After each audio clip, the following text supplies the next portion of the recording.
जय श्री हरि। प्रेम से बोलिए लक्ष्मीपति विष्णु भगवान जी की जय। प्यारे भक्तों, आज आप श्रवण करें आंवला नवमी की व्रत कथा। एक बार माता लक्ष्मी पृथ्वी भ्रमण करने आई। रास्ते में भगवान विष्णु एवं शिव जी की पूजा एक साथ करने की इच्छा हुई। माँ लक्ष्मी ने विचार किया कि एक साथ विष्णु भगवान एवं शिव की पूजा कैसे हो सकती है। तभी उन्हें ख्याल आया कि तुलसी एवं बेल का गुण एक साथ आंवले में पाया जाता है। तुलसी भगवान विष्णु को प्रिय है और बेल शिव को। आंवले के वृक्ष को विष्णु और शिव का प्रतीक चिन्ह मानकर माँ लक्ष्मी ने आंवले के वृक्ष की पूजा की। माता लक्ष्मी की पूजा से प्रसन्न होकर विष्णु और शिव जी प्रकट हुए। माता लक्ष्मी ने आंवले के वृक्ष के नीचे भोजन बनाकर विष्णु भगवान और महादेव को भोजन करवाया। इसके बाद स्वयं भोजन किया। जिस दिन यह घटना हुई थी उस दिन कार्तिक शुक्ल नवमी तिथि थी। इसी समय से यह परंपरा चली आ रही है। शास्त्रों में आंवले के वृक्ष की पूजा करने का विधान बताया गया है। अक्षय नवमी के दिन आंवले के वृक्ष में भगवान विष्णु एवं शिव जी का निवास होता है। इसलिए अक्षय नवमी के दिन प्रातः उठकर आंवले के वृक्ष के नीचे साफ सफाई करनी चाहिए। आंवले वृक्ष की पूजा दूध, फूल एवं धूप से करनी चाहिए। इस दिन आंवले के वृक्ष के नीचे भोजन बनाकर ब्राह्मण को खिलाना चाहिए। इसके बाद स्वयं भोजन करने की मान्यता है। इस दिन भोजन करने के समय पूर्व दिशा की ओर मुख रखे। इस संबंध में ये भी मान्यता है कि भोजन के समय अगर थाली में आंवले का पत्ता गिरे तो यह बहुत ही शुभ होता है। थाली में आंवले का पत्ता गिरने से यह माना जाता है कि आने वाले साल में व्यक्ति की सेहत अच्छी रहेगी। अक्षय या आंवला नवमी के दिन आंवला प्रसाद के रूप में भी खाया जाता है। पौराणिक मान्यता के अनुसार इसी दिन द्वापर युग का प्रारंभ माना जाता है, जहां भगवान विष्णु के 8वें अवतार रूप में श्री कृष्ण ने जन्म लिया था। लक्ष्मी माता की कहानी। एक बार लक्ष्मी जी ने मनोहर रूप यानी बहुत ही अद्भुत रूप धारण करके गायों के एक झुंड में प्रवेश कर लिया और उनके इस सुंदर रूप को देखकर गायों ने पूछा कि देवी, आप कौन हैं और कहां से आई हैं। गायों ने ये भी कहा कि आप पृथ्वी की अनुपम सुंदरी लग रही हो। तब गायों ने एकदम से कहा कि सच सच बताओ, आखिर तुम कौन हो और तुम्हें कहाँ जाना है। तब लक्ष्मी जी ने विनम्रता से गायों से कहा कि तुम्हारा कल्याण हो। असल में मैं इस जगत में अर्थात संसार में लक्ष्मी के नाम से प्रसिद्ध हूँ और सारा जगत मेरी कामना करता है, मुझे ही पाना चाहता है। मैंने दैत्यों को छोड़ दिया था और इसलिए वे सदा के लिए नष्ट हो गए। इतने ही नहीं, मेरे आश्रय में रहने के कारण इंद्र, सूर्य, चंद्रमा, विष्णु, वरुण तथा अग्नि आदि सभी देवता सदा के लिए आनंद भोग रहे हैं। इसके बाद माँ लक्ष्मी ने कहा कि जिनके शरीर में मैं प्रवेश नहीं करती वे सदैव नष्ट हो जाते हैं और अब मैं तुम्हारे शरीर में ही निवास करना चाहती हूँ। लेकिन इसके बाद भी कथा अभी खत्म नहीं हुई, क्योंकि गायों ने अब तक माँ लक्ष्मी को अपनाया नहीं था। गाय ने क्यों किया माँ लक्ष्मी का त्याग?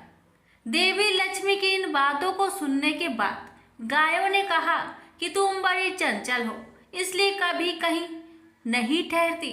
इसके अलावा तुम्हारा बहुतों के साथ भी एक सही संबंध है, इसलिए हमें तुम्हारी इच्छा नहीं है। तुम्हारी जहाँ भी इच्छा हो तुम चली जाओ। तुमने हमसे बात की, इतने में ही हम अपने आप को तुम्हारी कृतार्थ यानी तुम्हारी आभारी मानती हैं।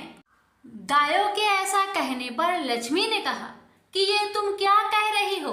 मैं दुर्लभ और सती हूँ, अर्थात मुझे पाना आसान नहीं, पर फिर भी तुम मुझे स्वीकार नहीं कर रही। आखिर इसका कारण क्या है? यहाँ तक कि देवता, दानव, मनुष्य आदि सब कठोर तपस्या करके मेरी सेवा का सौभाग्य प्राप्त करते हैं, अतः तुम भी मुझे स्वीकार करो। वैसे भी इस संसार में ऐसा कोई नहीं जो मेरा अपमान करता हो। ये सब सुनकर गायों ने कहा कि हम तुम्हारा अपमान या अनादर नहीं कर रहे, केवल तुम्हारा त्याग कर रहे हैं, और वह सिर्फ इसलिए क्योंकि तुम्हारा मन बहुत चंचल है। तुम कहीं भी जमकर नहीं रहती, अर्थात एक स्थान पर नहीं रुक सकती, इसलिए अब बातचीत करने से कोई लाभ नहीं। तो तुम जहां जाना चाहती हो जा सकती हो। इस तरह से गायों ने मां लक्ष्मी का त्याग कर दिया, क्योंकि गायों को मालूम था कि लक्ष्मी कभी किसी के पास नहीं रहती, बल्कि पूरे संसार में घूमती रहती है।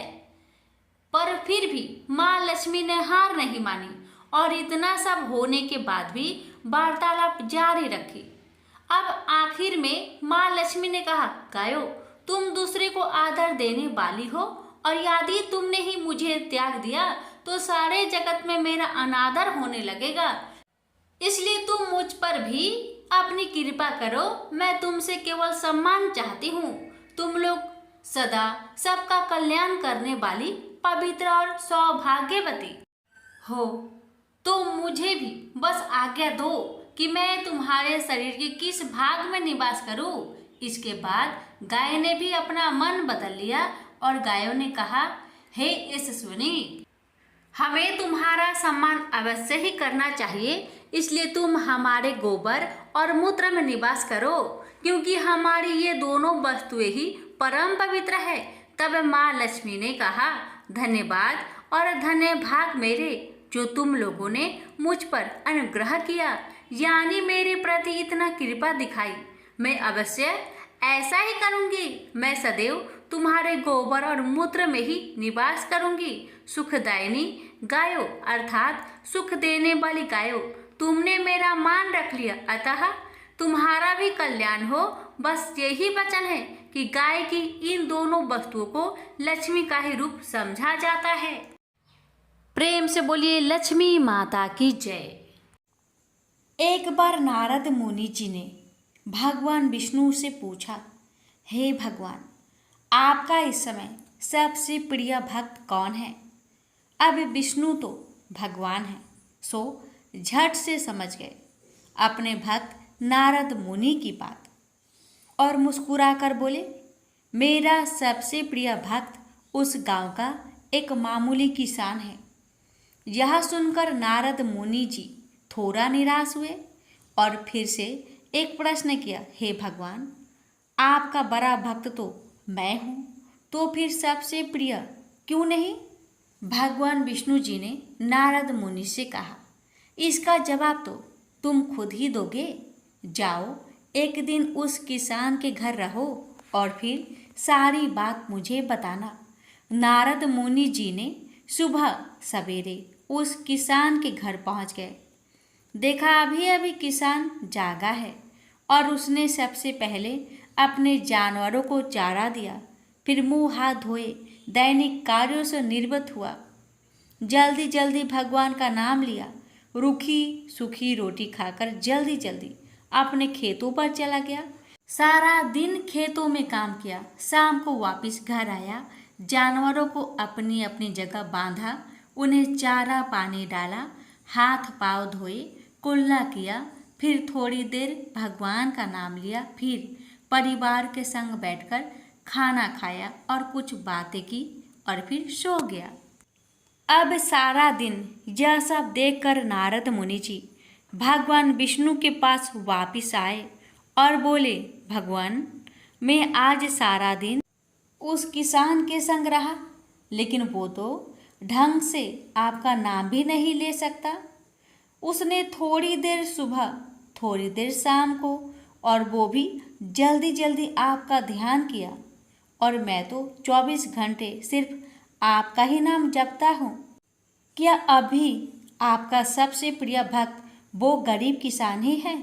भगवान विष्णु जी ने नारद की बात सुनकर कहा, अब इसका जवाब भी तुम मुझे खुद ही देना।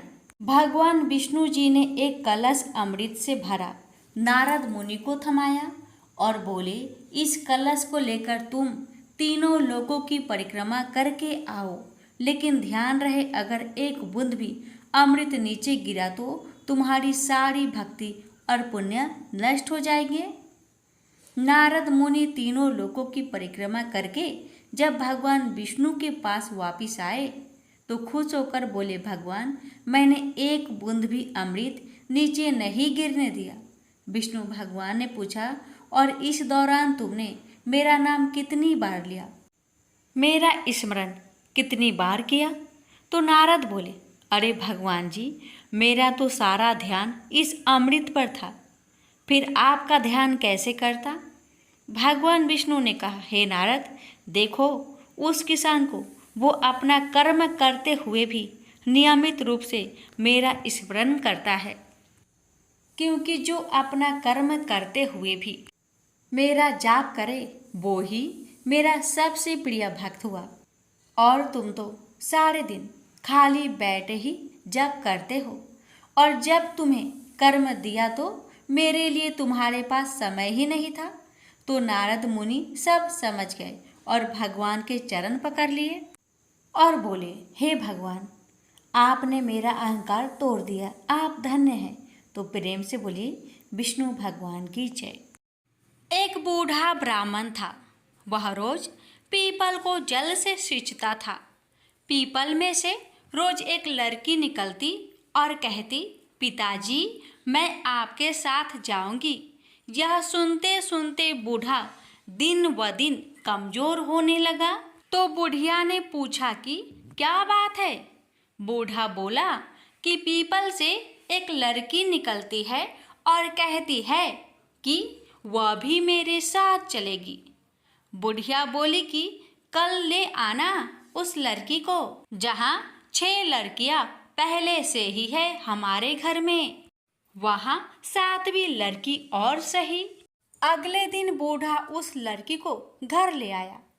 घर लाने के बाद बूढ़ा ब्राह्मण आटा मांगने गया तो उसे पहले दिनों की अपेक्षा आज ज़्यादा आटा मिला था। जब बुढ़िया वह आटा छानने लगी तो लड़की ने कहा कि लाओ माँ, मैं छान देती हूँ। जब वह आटा छानने बैठी तो पारात भर गई। उसके बाद माँ खाना बनाने जाने लगी तो लड़की बोली कि आज रसोई मैं जाऊंगी। तो बुढ़िया बोली कि ना, तेरे हाथ जल जाएंगे। लेकिन लड़की नहीं मानी और वह रसोई में खाना बनाने गई तो उसने तरह तरह के 36 व्यंजन बना डाले और आज सभी ने भर पेट खाना खाया। इससे पहले वह आधा पेट भूखा ही रहते थे। रात हुई तो बुढ़िया का भाई आया और कहने लगा कि दीदी मैं खाना खाऊंगा। बुढ़िया परेशान हो गई कि अब खाना कहाँ से लाएंगे। लड़की ने पूछा, क्या बात है माँ? उसने कहा कि तेरा मामा आया है और रोटी खाएगा, लेकिन रोटी तो सबने खा ली है, अब उसके लिए कहाँ से लाऊंगी? लड़की बोली कि तू चिंता मत कर, मैं बना दूंगी। और वह रसोई में गई और मामा के लिए 36 व्यंजन बना दिए। मामा ने भरपेट खाया और कहा भी कि ऐसा खाना इससे पहले उसने कभी नहीं खाया है।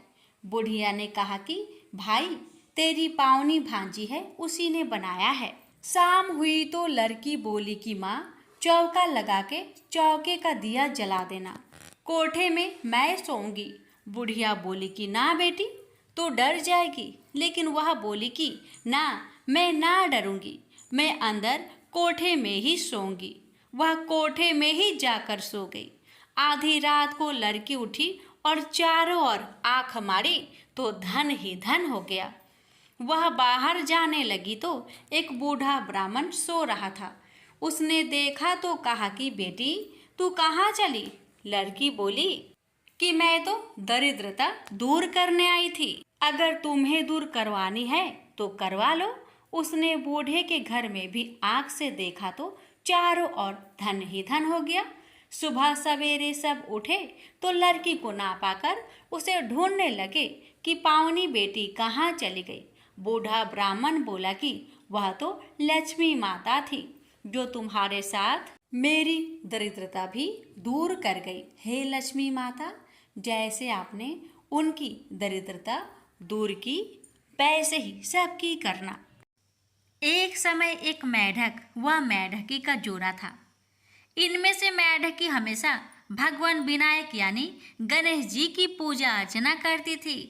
उन्हीं का नाम हर समय जपती रहती थी। यह देखकर मेढक को गुस्सा आता। एक बार उसने गुस्से में मेढकी को कहा कि तू पापी है जो हर समय पर पुरुष का नाम लेती है। इस पाप को करना बंद कर। धमकी भी दी, यदि आज के बाद विनायक जी का नाम लिया तो वह उसका सिर फोड़ देगा। कथा के अनुसार मेढक की इस बात से गणेश जी उससे नाराज हो जाते हैं। इसके बाद एक दिन राजा की एक दासी आती है और दोनों मेढक मेढकी जिस पानी में रहते हैं उसे एक पात्र में डालकर ले जाती है, जहां वह उस पानी को चूल्हे पर चढ़ा देती है। तभी मेढकी तो भगवान गणेश का नाम लेने से उबलते पानी में भी कष्ट नहीं पाती, लेकिन मेढक दर्द से करा उठता है। गर्म पानी में भी जब वह मेढकी को बिना कष्ट के देखता है तो वह उससे इसका कारण पूछता है। इस पर वह गणेश जी को ही उसका संकट दूर करने वाला बताते हुए मेढक को भी ऐसा ही करने को कहती है। ये सुन जान बचाने के लिए मेढक गणेश जी का नाम लेने लगता है। इससे गणेश जी प्रसन्न हो जाते हैं। कुछ देर में ही दो सांड लड़ते हुए वहां पहुंचते हैं और चूल्हे पर चढ़े पानी के पात्र को गिरा देते हैं, जिससे मेढक व मेढकी दोनों उस संकट से मुक्त होकर नदी की पाल में गिर जाते हैं। कथा के अंत में सबके साथ ये कहा जाता है कि गणेश जी महाराज ने जिस तरह मेढक व मेढकी का संकट दूर किया, वैसे ही वे सबका कष्ट दूर करें।